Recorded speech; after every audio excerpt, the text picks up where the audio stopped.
আর বিশেষ করে আজকে এখানে অতিথি আছেন নিকামা হাই স্কুলের প্রাক্তন অধ্যক্ষ আমার অতি শ্রদ্ধার মহিবুর রহমান সাহেব, এখানে উপস্থিত আছেন আমাদের গৌরব যিনি ধলচড়া কেবি স্কুলের কেবি হাই সেকেন্ডারির প্রিন্সিপাল আমার বন্ধুবর আব্দুল হামিদ সাহেব, এখানে উপস্থিত আছেন আমার দিদারপুরের জিপির এপি সদস্য আমার কমলপুর সাহেব, এখানে উপস্থিত আছেন প্রাক্তন দিদারপুরের প্রাক্তন জিপি সভাপতি, আর যার নামে আজকে খেলা চলছে ওনার সুযোগ্য পুত্র একবাল বাহার সাহেব, এখানে উপস্থিত আছেন আমার জহিরুল ইসলাম সুন্দরী জিপির প্রাক্তন জিপি সভাপতি জহিরুল ইসলাম লস্কর সাহেব, আমার কসুদরম জিপির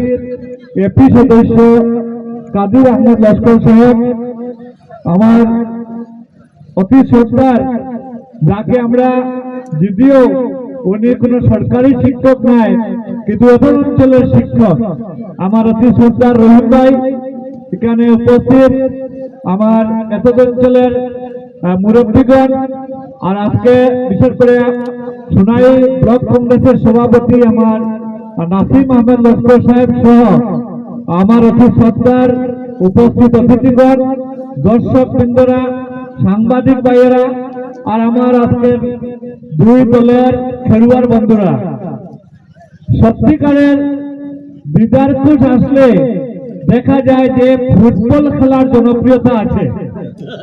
আজকের দিনে এই ঠান্ডা যদি শিলচর দিয়েছে কোন বড় ধরনের ফুটবল টুর্নামেন্ট হতো এইভাবে অত দর্শক থাকতেন না।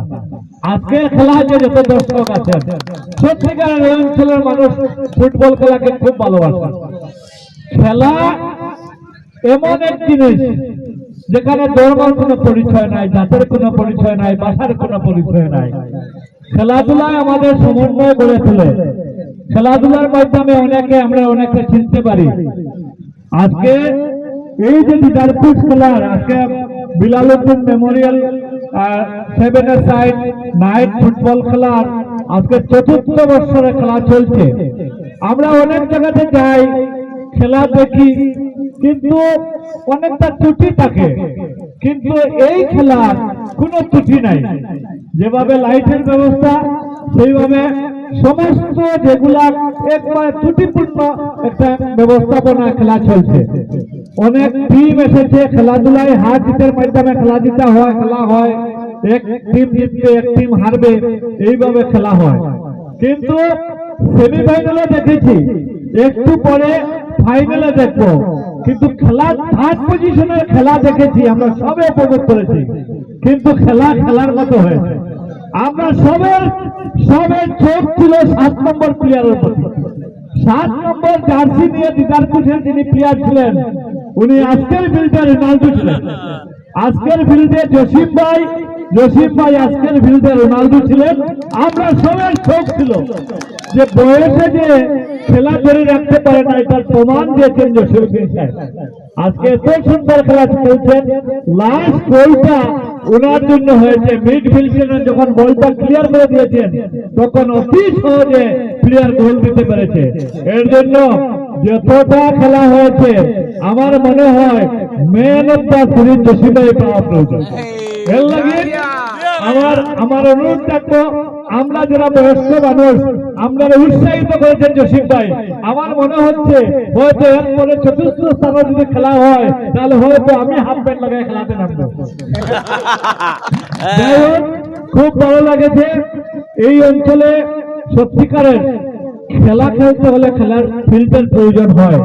আমাদের কাছাড় জেলার 7টা সমষ্টির মধ্যে প্রত্যেক সমষ্টিতে খেলো ইন্ডিয়ার মারফতে অনেকটা মিনি স্টেডিয়াম হয়েছে, একমাত্র সোনাইতে হয়নি। আমরা দুর্ভাগ্য, আমরা সোনাইতে কোনো মিনি স্টেডিয়াম 25 বিঘা জায়গা বারিকনগরের মানুষের দান দিয়েছিলেন, কিন্তু আমরা বিজয় আদায় করতে পারলেন না। আগামীতে দোয়া করবেন, যদি আল্লাহ এই সুযোগ দেয় তাহলে সোনাইতে একটা মিনি স্টেডিয়াম আমি করব, আর যাতে খেলার একটা ভালো একটা জায়গা থাকে, আর আমরা ছেলেমেয়েরা যাতে খেলাধুলা করে আজকে জেলা স্তরে, রাজ্য স্তরে এবং রাষ্ট্রীয় স্তরে যাতে খেলতে পারে, আজকে খেলার ফিল্ড থাকলে এই সুযোগ সুবিধা থাকে। এই কথা বলে সবাইকে নমস্কার, সালাম জানিয়ে আমি আমার বক্তব্য শেষ করছি। ধন্যবাদ।